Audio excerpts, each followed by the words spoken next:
हम मीनू झा प्रणाम करै छी समस्त मिथिलावासी के। एकटा जितिया के गीत गाबऽ जा रहल छी। रचनाकार MM झा जी छथिन। सब गोटे के जितिया के बहुत बहुत शुभकामना। धन्यवाद। जय मिथिला, जय मैथिली। चलो चलो हे सखी पात तोरू झिमनी, तेल खैर मन सो चढ़ाब हे। जितिया पाबन बर भारे, जितिया पाबन बर भारी। चलो चलो हे सखी पात तोरो झिमनी, तेल खैर मन सो चढ़ाब हे। जितिया पाबन बर भारे, जितिया पाबन बर भारी।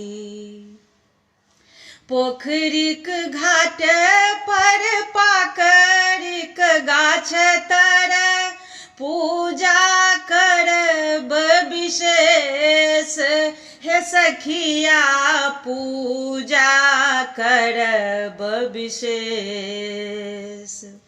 सब संतानक कष्ट जिमुत जी, हरता दुख आकलेश है सखिया, हरता दुख आकलेश।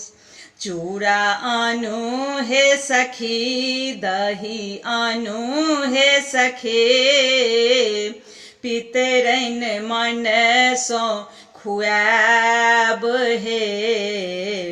जितिया पाबन बर भारे, जितिया पाबन बर भारी।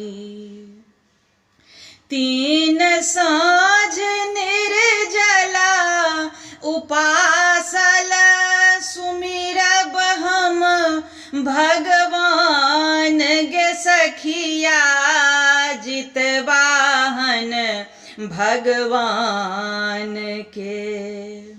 नाना विधि नैवेद्य चढ़ायब, खीरा औकरी लताम गे सखिया, खीरा औकरी बादाम के।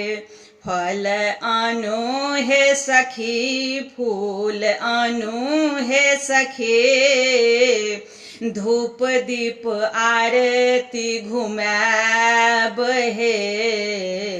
जितिया पाबन बर भारे, जितिया पाबन बर भारी। चलो चलो हे सखी पात तोरो झिमनी, तेल खैर मन सो चढ़ाब हे। जितिया पाबन बर भारी।